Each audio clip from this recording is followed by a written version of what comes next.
हाय प्यारे साथियों, कैसे हैं आप सभी? आशा करता हूँ बहुत ही अच्छे होंगे और अच्छे से पढ़ाई कर रहे होंगे।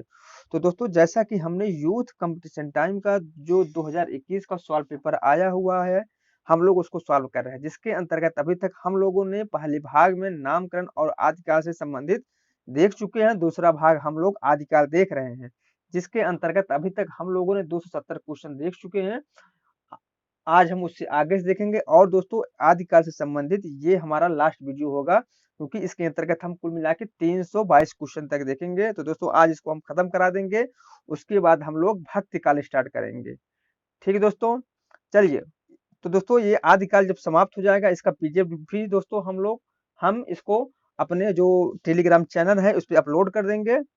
ठीक दोस्तों, चलिए देर न करते हुए शुरू करते हैं क्वेश्चन नंबर 271 से। यदि मेरा वीडियो आप सभी लोगों को अच्छा लगे तो लाइक करें और सब्सक्राइब करें। चलिए क्वेश्चन नंबर दोस्तों 272 है।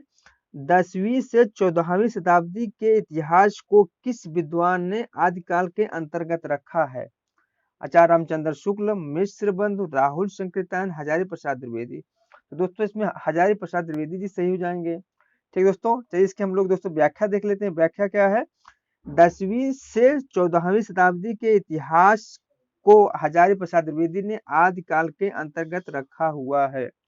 ठीक दोस्तों, चलिए क्वेश्चन नंबर दोस्तों हम लोग 272 देख लेते हैं। क्वेश्चन नंबर 272 क्या है? आदिकाल में किस प्रकार का साहित्य लिखा जा रहा था? दोस्तों आदिकाल में किस प्रकार का साहित्य लिखा जा रहा था? जन जीवन से हटकर राजाओं की वीरता का अतिरंजित वर्णन। दोस्तों बिल्कुल सही हो जाएगा, क्योंकि उस समय में जो राजाओं थे उन्हीं पे आधारित दोस्तों ग्रंथ लिखे जा रहे थे। इसका सबसे बढ़िया उदाहरण है रासो साहित्य। ठीक दोस्तों, और जो है कृष्ण भक्ति पर आधारित काव्य दोस्तों बिल्कुल नहीं लिखा जा रहा था। निर्गुण की उपासना दोस्तों यह भक्ति काल में लिखा जा रहा था। उपयुक्त किसी प्रकार का नहीं दोस्तों, ये भी गलत होगा। तो दोस्तों इसमें ऑप्शन नंबर ए सही हो जाएगा। चलिए हम लोग इसकी दोस्तों व्याख्या देख लेते हैं। व्याख्या क्या है? आदिकाल में जन जीवन से हटकर राजाओं की वीरता का अतिरंजित वर्णन का साहित्य लिखा जा रहा था। आदिकाल के कवि जो है चारण कवि कहे जाते हैं। आदिकाल के कवि जो है वह चारण काव्य के कवि कहे जाते हैं, जो अपने आश्रयदाता राजाओं की प्रशंसा अतिशयोक्त पूर्ण करते थे। ठीक है, तो आदि जो चारण काव्य दोस्तों, जो चारण कवि है इसे रासो कवि भी कहते के अंतर्गत आते हैं। दोस्तों इसका दो नाम है, चारण कवि और रासो कवि। ठीक दोस्तों, चलिए क्वेश्चन नंबर दोस्तों हम लोग 273 देखते हैं। क्वेश्चन नंबर 273 क्या है? अमीर खुसरो की पहेलियों तथा मुकरियों का क्या उद्देश्य रहा है? तो दोस्तों अमीर खुसरो की पहेलियों और मुकरियों का उद्देश्य जो है वह रहा है मनोरंजन के माध्यम से लोक व्यवहार की शिक्षा। ठीक दोस्तों, मनोरंजन के माध्यम से दोस्तों इन्होंने लोक व्यवहार की शिक्षा की नीति को अपनाया हुआ था। ठीक दोस्तों, जिसमें ये बहुत सफल भी रहे थे। कौन? अमीर खुसरो। इसकी हम लोग व्याख्या देख लेते हैं दोस्तों। व्याख्या क्या है? अमीर खुसरो की पहेलियों तथा मुकरियों का उद्देश्य मनोरंजन के माध्यम से लोक व्यवहार को शिक्षित करना था। चलिए क्वेश्चन नंबर दोस्तों हम लोग आगे देखते हैं। क्वेश्चन नंबर 274 देख लेते हैं। वीर गाथा कालीन रासो काव्य में निम्नलिखित में से किस विषय का वर्णन नहीं होता है? दोस्तों वीर गाथा कालीन रासो काव्य में निम्नलिखित विषय कौन सा वो विषय है जो जिसका वर्णन नहीं है? आश्रयदाताओं का अतिरंजनापूर्ण वर्णन। दोस्तों बिल्कुल है ये। इतिहास और कल्पना का सम्मिश्रण। दोस्तों ये भी है। कृष्ण लीला का प्रतिपादन। दोस्तों यह नहीं है। युद्धों का सजीव एवं गत्यात्मक वर्णन दोस्तों उस समय हो रहा था। दोस्तों इसमें नहीं पूछा है, इसलिए ऑप्शन नंबर तो सी सही हो जाएगा। चलिए दोस्तों हम लोग इसकी व्याख्या देख लेते हैं। व्याख्या क्या है? वीर गाथाकालीन रासो काव्य में कृष्ण लीला का प्रतिपादन का वर्णन नहीं है, जबकि वीर गाथाकालीन रासो काव्य में आश्रयदाताओं के अतिरंजन पूर्ण वर्णन, इतिहास और कल्पना का सम्मिश्रण, युद्धों का सजीव एवं गत्यात्मक वर्णन आदि विषयों का वर्णन किया जा रहा था उस समय के रचनाओं में। ठीक दोस्तों, चलिए क्वेश्चन नंबर दोस्तों हम लोग 275 देख लेते हैं। क्वेश्चन नंबर 275 है, रासो ग्रंथ किस प्रकार की भाषा में लिखा जा रहा था? तो दोस्तों हम सभी लोग जानते हैं कि जो रासो है वह डिंगल और पिंगल भाषा में लिखा जा रहा था। इसकी व्याख्या दोस्तों, रासो ग्रंथ जो है वह डिंगल पिंगल भाषा में लिखे गए हैं। अपभ्रंश प्लस ब्रज भाषा को पिंगल भाषा कहते हैं। तो दोस्तों जबकि अपभ्रंश प्लस राजस्थानी को डिंगल भाषा कहते हैं। ठीक दोस्तों, तो दोस्तों हम लोग पिंगल कैसे पकड़ेंगे दोस्तों, पा है तो हमको दोस्तों वा मान लेंगे अगर पा को, तो दोस्तों ब्रज भाषा हो जाएगा, प्लस राजस्थानी तो दोस्तों दोनों कॉमन है, प्लस अपभ्रंश भाषा जो है डेंगल के अंतर्गत आ जाता है। ठीक दोस्तों, चलिए क्वेश्चन नंबर दोस्तों आगे देखते हैं, 276 देखते हैं। वीर गाथा काल के प्रसिद्ध प्रबंध काव्य का नाम क्या था? तो दोस्तों बताइए, वीर गाथा काल के जो प्रसिद्ध प्रबंध काव्य जो नाम है वह क्या था? दोस्तों हम सभी लोग जानते हैं वह है पृथ्वीराज रासो। ठीक दोस्तों, किसकी रचना है? चंद्रबरदाई की रचना है। इसकी हम लोग दोस्तों व्याख्या देख लेते हैं, व्याख्या क्या है? वीर गाथा काल के प्रसिद्ध प्रबंध काव्य पृथ्वीराज रासो है। इसके जो आचार्य है वह रामचंद्र शुक्ल। तो वीर गाथा काल जो नाम दिया वो किसने दिया है? आचार्य रामचंद्र शुक्ल ने दिया है।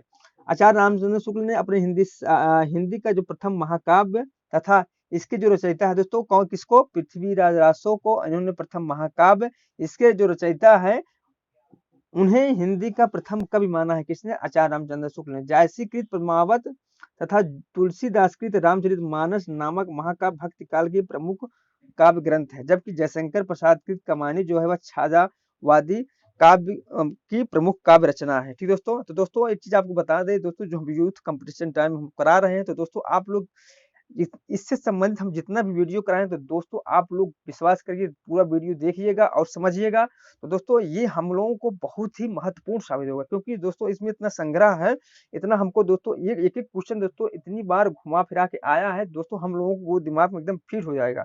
तो दोस्तों जो परीक्षा की दृष्टिकोण से दोस्तों हम लोगों को बहुत ही लाभदायक साबित होगा। दोस्तों आप बहुत ही आराम ध्यान से पूर्वक इसको दोस्तों क्वेश्चन को देखिए, तो आप लोगों का बहुत ज्यादा ही तैयार हो जाएगा। ठीक दोस्तों, चलिए आगे हम लोग दोस्तों देखते हैं क्वेश्चन नंबर दोस्तों 277 देखते हैं। विद्यापद के पद किस भाषा में रचित है? दोस्तों विद्यापद के जो पद है वो किस भाषा में रचित है? तो दोस्तों वह है मैथिल भाषा में। ठीक दोस्तों, किसमें? इन्होंने मैथिल भाषा में लिखा है।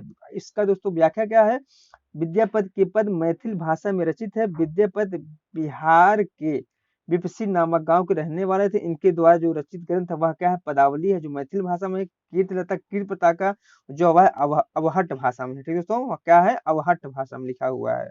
चलिए दोस्तों हम लोग इसकी आगे आगे देखते हैं क्वेश्चन नंबर। उसके नंबर आगे क्या है? कौन सी रचना पुष्प सॉरी दोस्तों, कौन सी रचना स्वयं शंभु कवि की नहीं है? इसमें से एक रचना है वह स्वयं शंभु की नहीं है। तो दोस्तों पौम चरियो जो है वह स्वयं शंभु की रचना है। रिठल मेट जो चरियो है यह भी स्वयं शंभु की रचना है। और स्वयं शंभु छंदस जो दोस्तों है वह भी स्वयं शंभु की रचना है। दोस्तों ये तीनों रचनाएं स्वयं शंभु के, इन्होंने 3 रचनाएं की ही है। ठीक है दोस्तों, इसके अलावा जो महापुराण है तो दोस्तों यह है पुष्पदंत की रचना है। ठीक दोस्तों, किसकी है? पुष्पदंत की रचना। चलिए हम लोग इसकी व्याख्या देख लेते हैं। व्याख्या क्या है?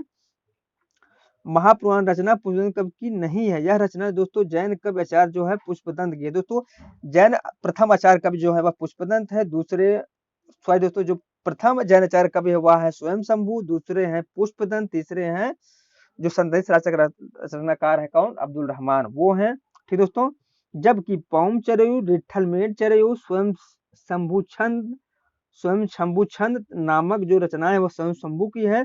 स्वयं शंभु का जो समय काल है वह है 8वीं शताब्दी 783 ईस्वी। ठीक दोस्तों, इनका जन्म जो कर्नाटक में हुआ था। ये जैन परंपरा के प्रथम कवि थे तथा अपभ्रंश साहित्य के वाल्मीकि कहे जाते हैं तथा व्यास भी कहे जाते हैं। अपभ्रंश साहित्य के इनकी जो रचना है वह पौमचर्यु जो अपूर्व रचना है। दोस्तों ये जो इनकी रचना है जो पौमचर्यु है ये अपूर्व रचना है, जिसको इनके पुत्र त्रिभुवन ने पूरा किया था। ठीक दोस्तों, यह जो रचना है पौमचर्यु रामचरित का विस्तार से इसमें वर्णन किया गया है। ठीक दोस्तों, इसमें रामचरित का वर्णन किया गया किसमें? दोस्तों पौमचर्यु में। तो दोस्तों पूछता है पौमचर्यु में किसका वर्णन किया गया? तो दोस्तों रामचरित का वर्णन किया गया है। चलिए क्वेश्चन नंबर दोस्तों हम लोग आगे देखते हैं। क्वेश्चन नंबर देखते हैं 289 कितना दोस्तों? क्वेश्चन नंबर हम लोग देखते हैं 279। अपभ्रंश प्रभावित हिंदी रचना कौन सी है? दोस्तों इनमें से एक कौन सी रचना है जो अपभ्रंश प्रभावित है? तो दोस्तों वह रचना है भारतेश्वर बाहुली रास, जिसके रचनाकार शालिभद्र सूरी हैं। ठीक दोस्तों, चलिए इसकी दोस्तों हम लोग व्याख्या देख लेते हैं। व्याख्या क्या है?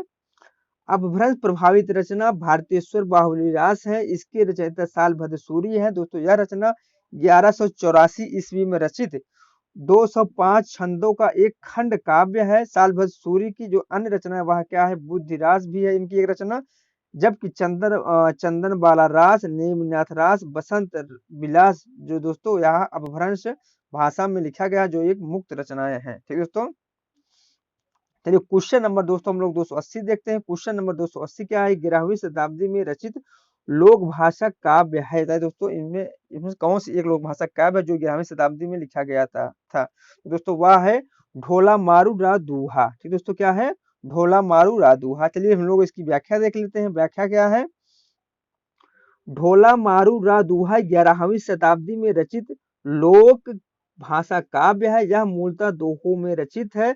इस ग्रंथ में कछवाहा वंश के राजा नल का पुत्र जो है ढोला है वह और मरवाड़ी की जो राजकुमारी है, तो मरवाड़ी की राजकुमारी है उनकी प्रेम कथा का वर्णन किया गया है। ठीक दोस्तों, जबकि राउल बेल जो है वह 10वीं शताब्दी में, जय मयंक जस चंद्रिका दोस्तों 12वीं शताब्दी में, उक्त व्यक्त प्रकरण जो है दोस्तों वह है 12वीं शताब्दी में। ठीक दोस्तों, उक्त व्यक्त प्रकरण जो है एक व्याकरण ग्रंथ है। चलिए दोस्तों हम लोग आगे देखते हैं। आगे क्या है, गोरखनाथ के गुरु का नाम क्या था, दोस्तों बताइए आप लोग, गोरखनाथ के गुरु का नाम क्या था, मच्छेंद्र नाथ था, गोपी चंद था, चौरंगी नाथ था या फिर चुड़क्कर नाथ था। तो दोस्तों इसमें ऑप्शन नंबर ए सही हो जाएगा, मत्स्येंद्र नाथ था। ठीक दोस्तों, क्या था, मत्स्येंद्र नाथ था।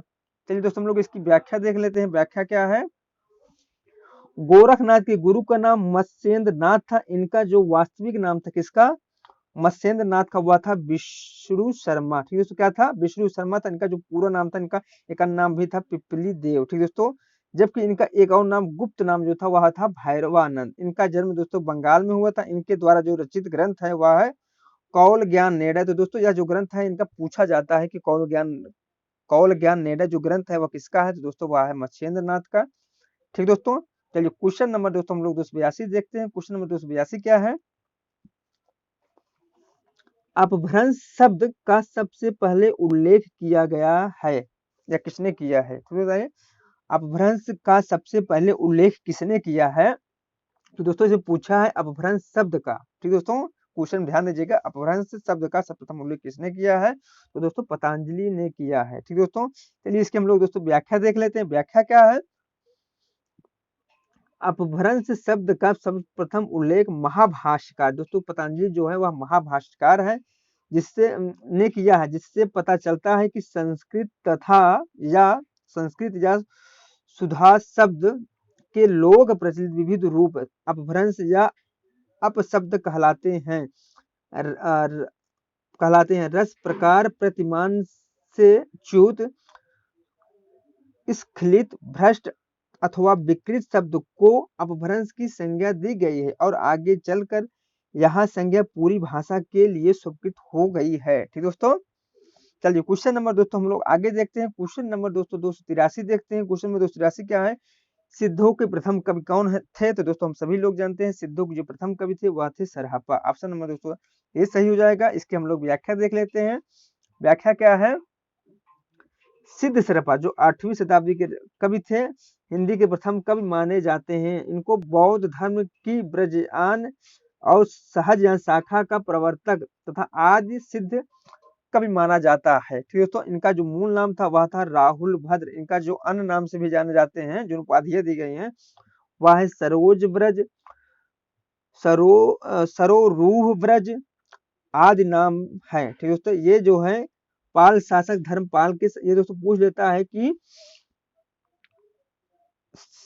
सरहप्पा जो है किसके समकालीन थे, तो दोस्तों सरहप्पा जो थे वह धर्मपाल के समकालीन थे। ठीक दोस्तों, चलिए क्वेश्चन नंबर दोस्तों हम लोग आगे देखते हैं। क्वेश्चन नंबर 284, अवहट में शिक्षा शब्द के लिए कौन सा शब्द रूप मिलता है, तो दोस्तों इसमें ऑप्शन नंबर सी हो जाएगा, शिक्षा शब्द रूप मिलता है। ठीक दोस्तों, चलिए हम लोग इसकी व्याख्या देख लेते हैं। व्याख्या क्या है,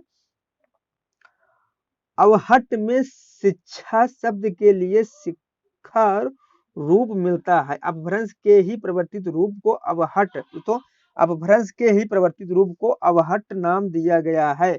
11वीं शताब्दी से लेकर 14वीं शताब्दी के अपभ्रंश रचनाकारों ने अपनी भाषा को अवहट कहा है।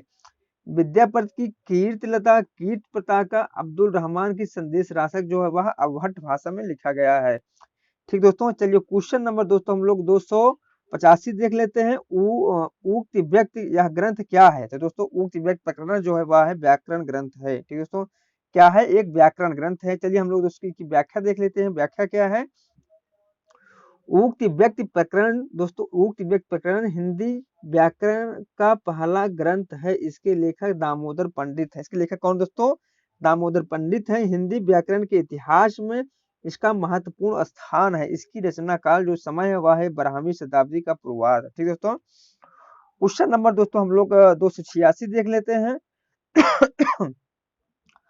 प्राकृतिक पैगलम के रचयिता कौन है? हेमचंद है, स्वयं शंभु है, वंशीधर है या विद्यापति है? दोस्तों बताइए कौन है? तो दोस्तों इसमें ऑप्शन नंबर सी सही हो जाएगा, वंशीधर। इसकी दोस्तों व्याख्या देख लेते हैं। प्राकृतिक पैंगलम क्या दोस्तों? प्राकृतिक पैंगलम टीका के रचयिता जो है वह है वंशीधर। लक्ष्मीधर ने 14वीं शताब्दी के अंत में प्राकृतिक पैंगलम नामक ग्रंथ का संग्रह किया था।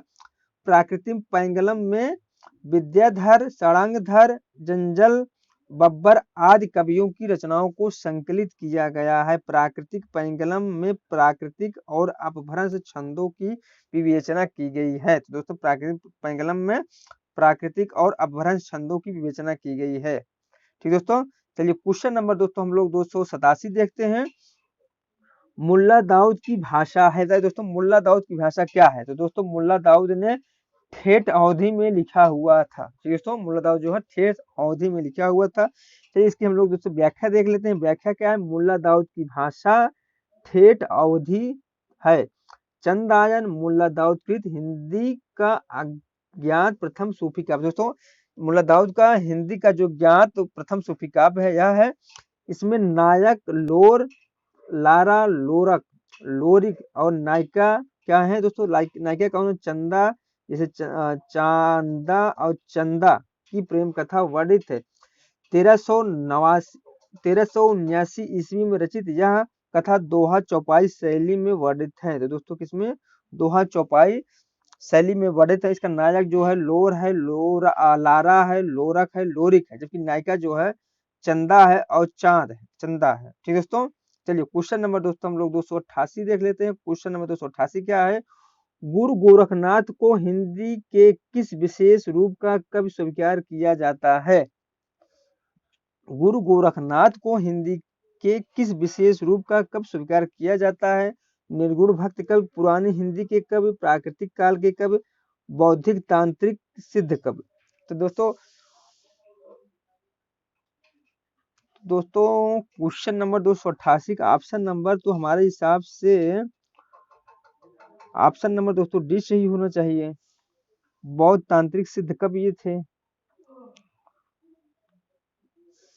पुराने हिंदी के दोस्तों इस कंफ्यूजन मुझे कंफ्यूज थोड़ा व्याख्या देख लेते हैं हम लोग। क्या है?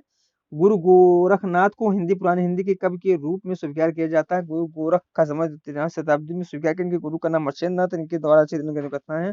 दोस्तों ये क्वेश्चन मुझे कंफ्यूज है, इसको हम कुछ बताएंगे नहीं, इसको हम लोग देख लेंगे। तो दोस्तों अगले वीडियो में इसको हम बता देंगे। ठीक है दोस्तों, चलिए क्वेश्चन नंबर दोस्तों हम लोग आगे देख लेते हैं। क्वेश्चन नंबर क्या है? हिंदी साहित्य के आदिकाल को सिद्ध सामंत युग नाम दिया गया है। दोस्तों हिंदी साहित्य के आदिकाल को सिद्ध सामंत युग नाम दिया गया है। किसके द्वारा? दोस्तों राहुल संकृतान के द्वारा दिया गया है सिद्ध सामंत नामकरण। ठीक दोस्तों, चलिए क्वेश्चन नंबर दोस्तों हम लोग 290 देख लेते हैं। क्वेश्चन नंबर 290 क्या है दोस्तों? विद्यापति की भक्ति श्रृंगार परक पदावली अनूठी संपत्ति है। दोस्तों क्या है? अनूठी संपत्ति क्या है? हिंदी साहित्य के संक्रमण काल की, हिंदी साहित्य के मध्यकाल की, हिंदी साहित्य के उत्तर मध्यकाल की, हिंदी साहित्य के आदिकाल की। तो दोस्तों इसमें आदिकाल हो जाएगा। ठीक दोस्तों, विद्यापति आदिकाल से संबंधित कवि रहे हैं। ठीक दोस्तों, चलिए दूसरी की हम लोग व्याख्या देख लेते हैं। व्याख्या क्या है? विद्यापति की भक्ति श्रृंगार परक पदावली हिंदी साहित्य के आदिकाल की अनूठी संपत्ति है। विद्यापति तिरहुत के राजा जो है शिव सिंह और कीर्ति सिंह के दरबारी कवि थे। हजारी प्रसाद द्विवेदी ने विद्यापति को श्रृंगार रस के सिद्ध वाक कवि, दोस्तों सिद्ध वाक कवि इन्हें किसी का विद्यापति किसने कहा है? दोस्तों हजारी प्रसाद द्विवेदी ने कहा है।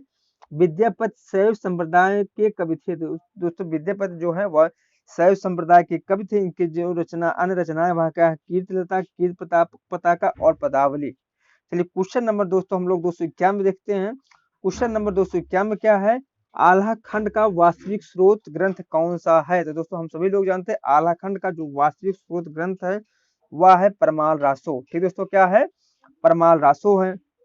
चलिए इसकी हम लोग दोस्तों व्याख्या देख लेते हैं। व्याख्या क्या है, आल्हा खंड का वास्तविक स्रोत जो ग्रंथ है वह है परमाल रासो। ठीक दोस्तों, परमाल रासो में आल्हा और उदल दो सरदारों की वीरता का वर्णन है। आल्हा खंड को सर्वप्रथम 1865 ईस्वी में फर्रुखाबाद के तत्कालीन जो न्यायाधीश थे कौन थे, चार्ल्स इलियट ने प्रकाशित करवाया था। आल्हा खंड दोस्तों बरसात ऋतु में गाया जाता है। ठीक दोस्तों, उत्तर प्रदेश के बांसवाड़ा, पूर्वांचल और बुंदेलखंड क्षेत्र में गाया जाता है। ठीक दोस्तों, कहाँ? बांसवाड़ा, पूर्वांचल और बुंदेलखंड क्षेत्रों में यह गाया जाता है। चलिए क्वेश्चन नंबर दोस्तों हम लोग आगे देखते हैं। क्वेश्चन नंबर आगे क्या है, महुवर बुझै कुसुम रस कब कलासु छैल, सज्जन पर उर आर मन दुज्जन नाम मैल। ये दोस्तों जो पंक्ति है वह किस कवि की है? तो दोस्तों ये सरपात की है, कुशल लाभ की है, उमापत की है या फिर विद्यापत की है? दोस्तों यह जो पंक्ति है वह है विद्यापत की। किसकी दोस्तों? विद्यापत की है। चलिए दोस्तों हम लोग आगे देख लेते हैं, इसकी व्याख्या देख लेते हैं। उपयुक्त दोस्तों पंक्ति जो है विद्यापत की है। किसकी है दोस्तों? विद्यापत की है, जो शैव संप्रदाय के कवि थे। किसके थे दोस्तों? शैव संप्रदाय के कवि थे। इनके प्रशंसकों ने इन्हें कई उपाधियों से विभूषित किया है, जो इस प्रकार है, अभिनय जयदेव, कवि शेखर, कवि कंठाहार, नव कवि शेखर, लेखन कवि, दशावधान, पंचानन, मैथिल कोकिल। ठीक दोस्तों, चलिए क्वेश्चन नंबर दोस्तों हम लोग आगे देखते हैं। क्वेश्चन नंबर 293 देख लेते हैं। आदिकाल हिंदी को एक विभिन्न दोस्तों आदिकाल हिंदी को एक भिन्न प्रकार की हिंदी मानते हुए उसे हिंदवी, उसे क्या दोस्तों हिंदवी कहा है। किसने कहा है? राहुल संकृतायन ने कहा है, अमीर खुसरो ने कहा है, श्याम सुंदर दास ने कहा है, छित मोहन सेन ने कहा है। तो दोस्तों हिंदवी किसने कहा है? तो दोस्तों अमीर खुसरो ने कहा है। इसकी दोस्तों हम लोग व्याख्या देख लेते हैं। व्याख्या क्या है, आदिकालीन हिंदी को एक भिन्न प्रकार की हिंदी मानते हुए उसे हिंदवी अमीर खुसरो ने कहा। किसने? अमीर खुसरो ने कहा। खुसरो निजामुद्दीन औलिया के शिष्य थे। खड़ी बोली हिंदी के आदि कवि कहे जाते हैं। इनके द्वारा जो रचित ग्रंथ है वह है खालिक बारी, पहेलिया, मुकरिया, सूखने, दो सूखने, गजल इत्यादि। ठीक दोस्तों, चलिए क्वेश्चन नंबर दोस्तों हम लोग 294 देख लेते हैं। क्वेश्चन नंबर 294 क्या है, इनमें अपभ्रंश के स्वर प्रधान कवि कौन है? बताइए दोस्तों, इनमें से एक कवि जो है स्वर प्रधान कवि है। किसके? अपभ्रंश भाषा के। स्वयं शंभू है, धनपाल है, कुशल लाभ है, राम सिंह है। दोस्तों इसमें ऑप्शन नंबर ए सही हो जाएगा, स्वयं शंभू। इसकी दोस्तों हम लोग व्याख्या देख लेते हैं। अपभ्रंश के सर्वप्रधान कवि स्वयं शंभू थे। स्वयं शंभू को जैन परंपरा का प्रथम कवि माना गया है। अपभ्रंश भाषा का वाल्मीकि कहा जाता है। किसे? स्वयं शंभू के। तथा व्यास भी कहा जाता है। इनके द्वारा जो रचित 3 ग्रंथ हैं वह है पौम चरयू, डिठल मोड़ी चरयू, स्वयं शंभू छंदस। ठीक दोस्तों, चलिए क्वेश्चन नंबर दोस्तों हम लोग 295 देख लेते हैं। उपदेश रसायन रास के रचनाकार कौन है? तो दोस्तों उपदेश रसायन रास के जो रचनाकार है वह है जिन दत्त सूरी। दोस्तों इसकी हम लोग व्याख्या देख लेते हैं। उपदेश रसायन रास के रचनाकार है जो वह है जिन दत्त सूरी। यह 12वीं शताब्दी के जैन रास परंपरा के प्रथम ग्रंथ। दोस्तों ये जो जैन है, ये जैन सूरी है जो कवि हैं, जबकि उपदेश रसायन जो है वह जैन परंपरा का प्रथम कवि ग्रंथ माना जाता है। दोस्तों जैन परंपरा का प्रथम जो रचना किसे माना जाता है? उपदेश रसायन को माना जाता है। यह अपभ्रंश भाषा के प्रथम रास काव्य। दोस्तों यह जो अपभ्रंश भाषा का प्रथम रास काव्य है जिसमें 80 पद्यों का नित्य गीत रासलीला काव्य है। ठीक दोस्तों, जिसमें 80 पदों का नित्य गीत रासलीला काव्य है। चलिए इसके आगे देखते हैं। क्वेश्चन नंबर दोस्तों 296 देख लेते हैं। क्वेश्चन नंबर 296 क्या है, नवनाथों में इनमें से कौन सम्मिलित नहीं है? दोस्तों इनमें से एक कौन है जो नवनाथों में सम्मिलित नहीं है? वह है देवसेन। देवसेन जो है दोस्तों ये सिद्ध कवि थे। ठीक दोस्तों, नवनाथों में देवसेन सम्मिलित नहीं है। गोरख सिद्धांत संग्रह के अनुसार नवनाथों में जो है वो कौन कौन है? नागार्जुन है, जड़ भारत है, हरिश्चंद्र है, सत्यनाथ है, भीमनाथ है, गोरक्षनाथ है, चरपटनाथ है, जलंधर नाथ है, मल्लिकार्जुन है। ठीक दोस्तों, देवसेन जो कृत रचना है वह है श्रावकाचार्य। ठीक दोस्तों, डॉक्टर नागेंद्र ने इन्हें हिंदी का प्रथम कवि माना है। इसके अलावा राहुल संकीर्तन ने भी इन्हें हिंदी का प्रथम कवि माना हुआ है। चलिए क्वेश्चन नंबर दोस्तों हम लोग 297 देख लेते हैं। क्वेश्चन नंबर 297 है, चंदन बाला रास किसकी रचना है? मुनि जिन विजय की है, चंद्रबरदई है, गोरखनाथ की है, अशोक की है। तो दोस्तों चंदन बाला रास जो है वह अशोक की रचना है। इसकी दोस्तों हम लोग व्याख्या देख लेते हैं। चंदन बाला रास अशोक की रचना है। उन्होंने जीव दया रास नामक ग्रंथ की रचना की है। इनकी दोनों रचनाएं करुण रस प्रधान है। ठीक दोस्तों, इनकी जो दोनों रचनाएं है वह करुण रस प्रधान है। किसकी? अशोक की। चलिए दोस्तों क्वेश्चन नंबर दोस्तों आगे देखते हैं। क्वेश्चन नंबर 298, जम्बू स्वामी रास के रचयिता कौन है? तो दोस्तों जम्बू स्वामी रास के रचयिता जो है वह है धर्मसूरी। ठीक दोस्तों, कौन है? धर्मसूरी। इसकी हम लोग दोस्तों व्याख्या देख लेते हैं। व्याख्या क्या है? जम्बू स्वामी रास के रचयिता धर्मसूरी है, जबकि शालभद्र सूरी तथा पंच पांडव चरित्र और जिन दत्त सूरी उपदेश रसायन रास नाम किसका? शालभद्र सूरी ने, पंच पांडव जिन दत्त सूरी ने, ठीक दोस्तों, उपदेश रसायन रास नामक ग्रंथ की रचना की थी। क्वेश्चन नंबर दोस्तों 299 है, बीसल देव रासो का अंगिरस क्या है? तो दोस्तों बीसल देव रासो का अंगिरस है वह है श्रृंगार रस। क्या है दोस्तों? श्रृंगार रस। चलिए इसकी हम लोग व्याख्या देख लेते हैं। बीसल देव रासो का अंगिरस है जो है वह श्रृंगार रस है। इसके द्वारा इसके रचयिता जो है वह नरपत नाल। यह 4 खंडों में विभक्त है। यह एक वीर गीत काव्य है। क्या है? एक वीर गीत काव्य है। चलिए क्वेश्चन नंबर दोस्तों हम लोग 300 देखते हैं। क्वेश्चन नंबर 300 क्या है? हिंदी में प्रचलित 12मासा सबसे पहले किस कृति में मिलता है? तो दोस्तों हिंदी में प्रचलित जो 12मासा सर्वप्रथम नेमिनाथ चौपाई में मिलता है। किस में मिलता है दोस्तों? नेमिनाथ चौपाई में मिलता है। इसकी हम लोग व्याख्या देख लेते हैं। हिंदी में प्रचलित 12मासा का सबसे पहले नेमिनाथ चरु में मिलता है। इसकी रचना विनय चंद सूरी ने की थी, जबकि पौंचरु की रचना स्वयं शंभू ने, संदेश रास्ता की रचना अब्दुल रहमान ने की थी। चलिए क्वेश्चन नंबर दोस्तों हम लोग देख लेते हैं 301, श्रावकाचार्य किसकी रचना है? तो दोस्तों हम सभी लोग जानते हैं श्रावकाचार्य जो है वह देवसेन की रचना है, जिसमें 250 दोहों में श्रावक धर्म का प्रतिपादन किया गया है। क्वेश्चन नंबर दोस्तों हम लोग देख लेते हैं 302, गोरखवाणी ग्रंथ के संपादक कौन रहे हैं? तो दोस्तों बहुत अच्छी तरह से जानते हैं गोरखवाणी के जो संपादक रहे हैं वह रहे हैं पीताम्बर दत्त बर्थवाल। इसकी हम लोग दोस्तों व्याख्या देख लेते हैं। गोरखवाणी ग्रंथ के संपादक पीताम्बर दत्त बर्थवाल हैं। पीताम्बर दत्त बर्थवाल ने गोरखनाथ के 14 ग्रंथों को प्रमाणिक मानकर उनका संपादन गोरखवाणी नाम से किया हुआ है। चलिए क्वेश्चन नंबर दोस्तों हम लोग देख लेते हैं 303, एक थाल मोती से भरा, सबके सिर पर औधा धरा, चारों ओर वह थाली फिरे, मोती उससे एक न गिरे। यह जो पंक्ति है वो दोस्तों किसकी है? तो दोस्तों यह पंक्ति है वह है अमीर खुसरो की। दोस्तों यह एक पहेली है। तो दोस्तों क्या है? एक पहेली है। चलिए इसकी दोस्तों हम लोग व्याख्या देख लेते हैं। व्याख्या क्या है? तो दोस्तों आप लोग व्याख्या देख लीजिए। चलिए हम क्वेश्चन नंबर दोस्तों आगे देखते हैं। क्वेश्चन नंबर 304 देखते हैं। क्वेश्चन नंबर 304 क्या है?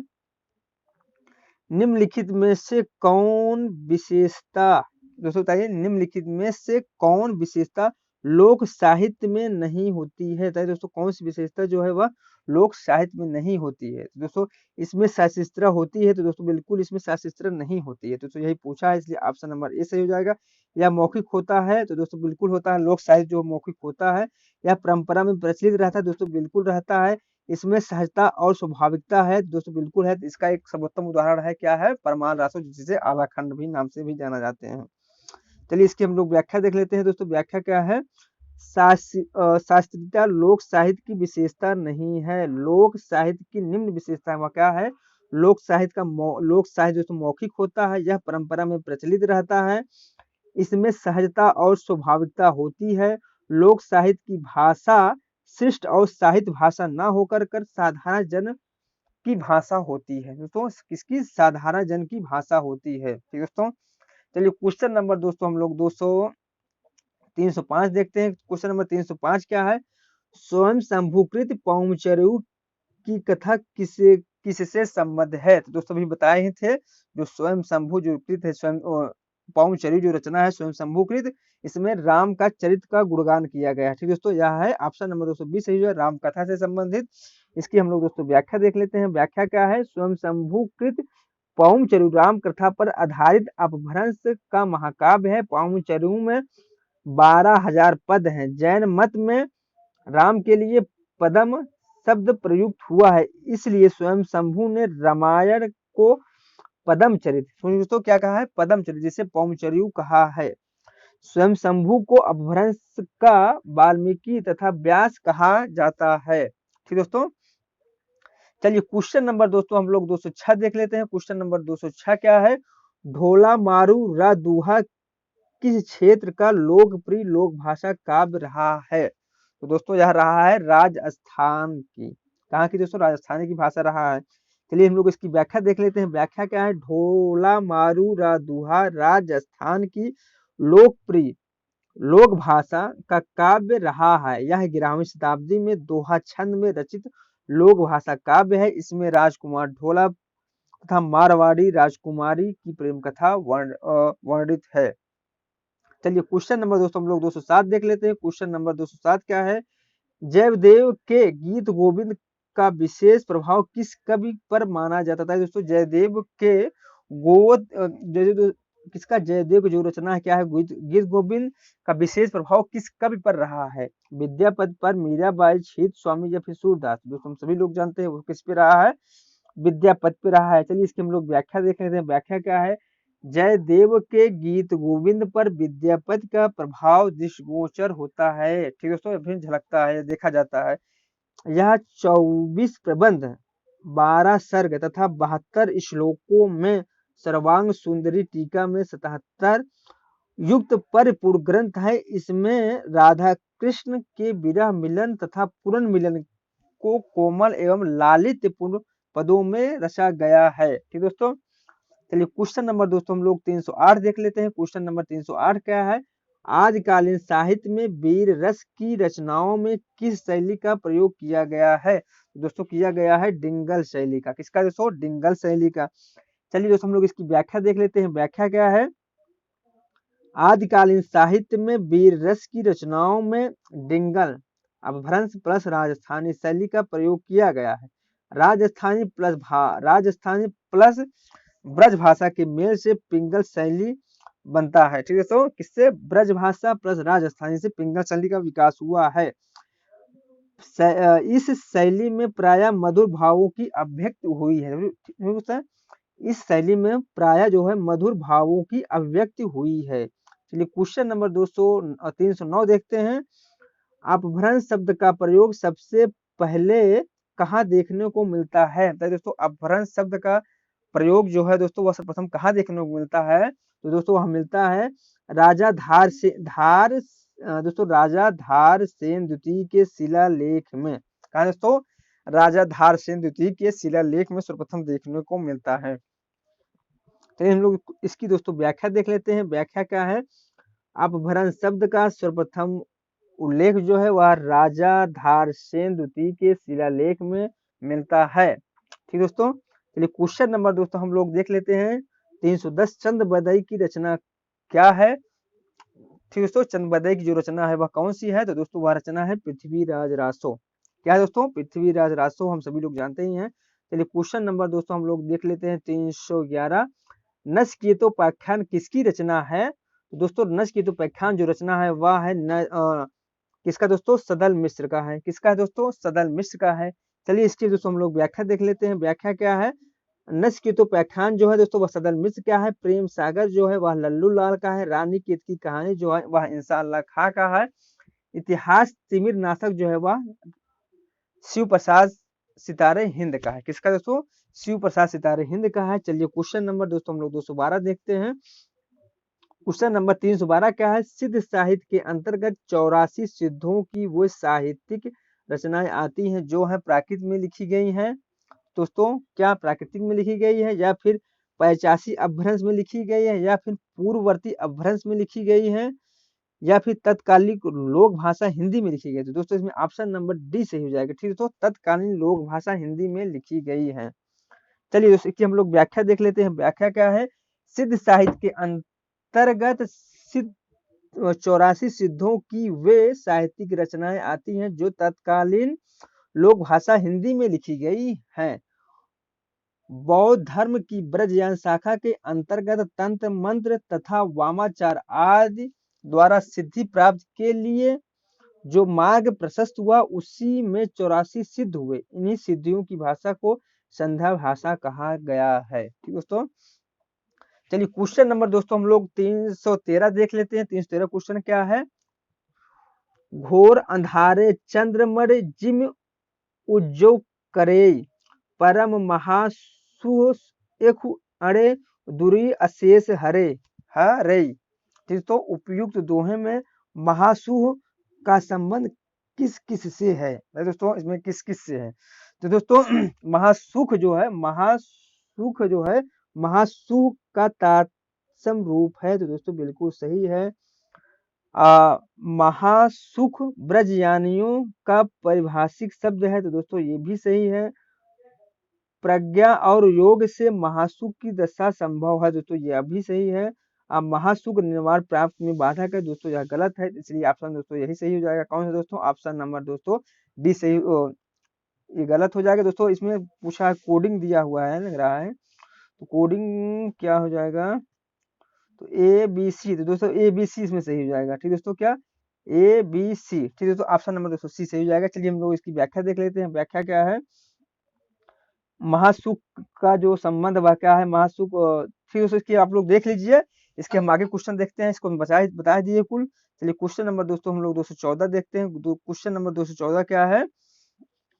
निम्नलिखित पंक्तियों को उनके रचयिताओं से सुनियमित कीजिए। कुछ पंक्तियां दिए गए हैं और उसके जो रचनाकार है वो दिए गए हैं। दोस्तों हमको उसको सुनियमित करना है। ठीक दोस्तों, पंक्ति पहले क्या है? नगर बाहिरे डोंबी तोहर कुड़िया छाय। यह दोस्तों किसकी पंक्ति है? तो दोस्तों यह पंक्ति जो है वह है कडप्पा की। किसकी दोस्तों? अब कडप्पा की है।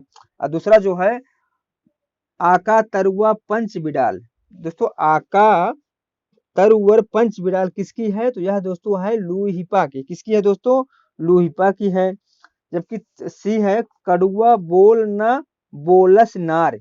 नहीं दोस्तों कड़ुआ बोल न बोलस नार, यह किसकी है दोस्तों? यह है नरपत नाल की। किसकी दोस्तों?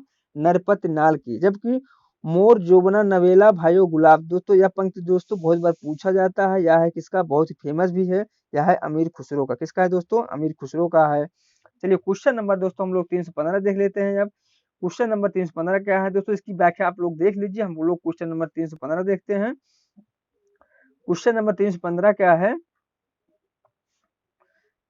पृथ्वी राजरासो किस काल और रचनाकार की रचना है? दोस्तों पृथ्वी रासो किस काल और रचनाकार की रचना है? बताइए दोस्तों। एक साइड काल दिया गया, एक साइड रचनाकार दिया है। दोस्तों इसको वो करना है, क्या करना हम लोग बताना है। दोस्तों आधुनिक काल दोस्तों के अंतर्गत कौन है? दोस्तों आधुनिक काल के जो है वह है पृथ्वी राजरासो किस काल रचनाकार की रचना। दोस्तों इसमें पृथ्वी काल पूछा है। तो दोस्तों इसमें पृथ्वी काल में कौन कौन आता है? पृथ्वी राजरासो में चंद्रबरदई आते हैं। उसके बाद कौन आते हैं? नरपत नाल आते हैं। दोस्तों इसमें ऑप्शन नंबर क्या सही हो जाएगा?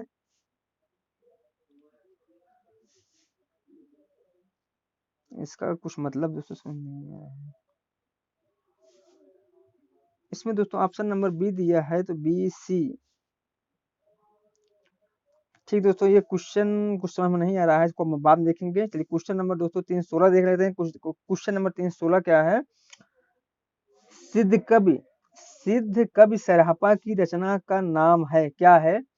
प्राकृतिक पैंगलम है, पौमचरियु है, दोहा कोश है, संदेश राशक है। दोस्तों हम सभी लोग जानते हैं सरहपा की जो रचना है वह दोहा कोश है। इसकी दोस्तों हम लोग व्याख्या देख लेते हैं। दोहा कोश सिद्ध कवि सरहपा की रचना है। सरहपा को हिंदी का प्रथम कवि माना जाता है, जबकि पौमचरियों के जो रचनाकार है वह स्वयं शंभु है, जिसका कथानक रामायण है। प्राकृतिक पैगलम के रचनाकार कौन है दोस्तों? लक्ष्मीधर है। संदेश राशा के रचनाकार जो है वह है अब्दुल रहमान। चलिए क्वेश्चन नंबर दोस्तों हम लोग 317 देखते हैं। क्वेश्चन नंबर 317 क्या है? मैथिल कोकिल के नाम से कौन कवि जाना जाता है? दोस्तों हम सभी लोग जानते हैं मैथिल कोकिल कवि के नाम से विद्यापति जाने जाते हैं। ठीक दोस्तों, कौन जाते हैं? विद्यापति जाने जाते हैं। इसकी दोस्तों आप लोग व्याख्या देख लीजिए। हम क्वेश्चन आगे चलते हैं। क्वेश्चन नंबर दोस्तों हम लोग देख लेते हैं 318। सिद्ध साहित्य में सिद्धों की संख्या कितनी मानी गई है? तो दोस्तों हम सभी लोग जानते हैं सिद्ध साहित्य में 84 सिद्ध माने गए हैं। ठीक दोस्तों, कितने? 84 सिद्ध माने गए हैं। चलिए क्वेश्चन नंबर दोस्तों हम लोग 219 देख लेते हैं। क्वेश्चन नंबर 219 से कौन सी विद्यापति की रचना नहीं है? तो हम सभी लोग जानते हैं कीर्ति पताका, कीर्तिलता, पदावली या विद्यापति की रचना नहीं है, जबकि गीत गोविंद जो है वह जयदेव की रचना है। इसकी दोस्तों हम लोग व्याख्या देख लेते हैं। व्याख्या क्या है? गीत गोविंद विद्यापति की रचना नहीं है, बल्कि यह जयदेव की रचना है। कीर्ति पताका, कीर्तिलता, पदावली विद्यापति की रचनाएं हैं। ठीक दोस्तों, चलिए क्वेश्चन नंबर दोस्तों हम लोग 320 देख लेते हैं। क्वेश्चन नंबर 320 क्या है? पद्मावत में उल्लिखित राजा रतन सेन कहाँ के राजा थे? तो दोस्तों जो पद्मावत में उल्लिखित जो राजा रतन सेन है वह थे चित्तौड़गढ़ के राजा थे। कहाँ के थे दोस्तों? चित्तौड़गढ़ के राजा थे। चलिए क्वेश्चन नंबर दोस्तों हम लोग 321 देख लेते हैं। क्वेश्चन नंबर 321 है कीर्तिलता की भाषा क्या है? तो दोस्तों हम सभी लोग जानते हैं कीर्तिलता की भाषा वह है अवहट। कि तो कीर्तिलता और कीर्ति पताका की जो भाषा है वह है अवहट। चलिए क्वेश्चन नंबर दोस्तों हम लोग देख लेते हैं 322 और आदिकाल से संबंधित यह लास्ट क्वेश्चन है दोस्तों। आदिकाल और भक्तिकाल के बीच एक स्वर्णिम कड़ी किसे कहा जाता है? तो दोस्तों एक कवि है जिसको आदिकाल और भक्तिकाल के बीच का कवि कहा जाता है, वह कौन है? तो दोस्तों वह है विद्यापति। ठीक दोस्तों, कौन है? विद्यापति। इसकी दोस्तों हम लोग व्याख्या देख लेते हैं। व्याख्या क्या है? आदिकाल और भक्तिकाल के बीच एक स्वर्णिम कड़ी विद्यापति को कहा जाता है। कीर्तिलता, कीर्ति पताका तथा पदावली इनकी प्रसिद्ध रचनाएं हैं। विद्यापति को मैथिल में रचना करने के कारण मैथिल कोकिल भी कहा जाता है। ठीक दोस्तों, तो दोस्तों एक चीज हम आपको बता दें, अब हम कल से भक्तिकाल देखेंगे। तो दोस्तों आप लोग मुझे कमेंट करके बताइएगा विभिन्न विद्वानों द्वारा जो काल नामकरण समय दिया गया है भक्तिकाल का, तो वो हम लोग हमें कमेंट करके बताइएगा। दोस्तों हम लोग कुछ लोगों को धन्यवाद बहुत देना चाहेंगे जो हमें बराबर कमेंट करते रहते हैं, जैसे प्रियंका यादव जी हैं, सनी यादव जी हैं जो बड़ौदा अप के नाम से जाने जाते हैं, और रुचि चौहान जी हैं, उषा सरोज जी हैं, सूर्या गुप्ता जी हैं, जैसे अन्य लोग हैं जो मुझे बहुत प्यार करते हैं, बराबर हर क्वेश्चन दोस्तों मुझे कमेंट करते रहते हैं। इन सभी को मैं तहे दिल से धन्यवाद देना चाहता हूँ। ठीक दोस्तों, एक चीज बता दें दोस्तों, ये आदिकाल संबंधी दोस्तों ये वीडियो यहीं खत्म हो चुका है, समाप्त हो गया है। अब इसका दोस्तों हम पीडीएफ जो है अपने जो टेलीग्राम जो चैनल है दोस्तों उस पर हम अपलोड कर देंगे दोस्तों, आप लोग उससे प्राप्त कर सकते हैं। ठीक दोस्तों, यदि मेरा वीडियो आप सभी लोगों को अच्छा लगा हो, आप कुछ फायदा हुआ है, तो दोस्तों प्लीज इसको लाइक करें, सब्सक्राइब करें और शेयर करें। ठीक दोस्तों, इसके आगे दोस्तों हम कल मिलेंगे।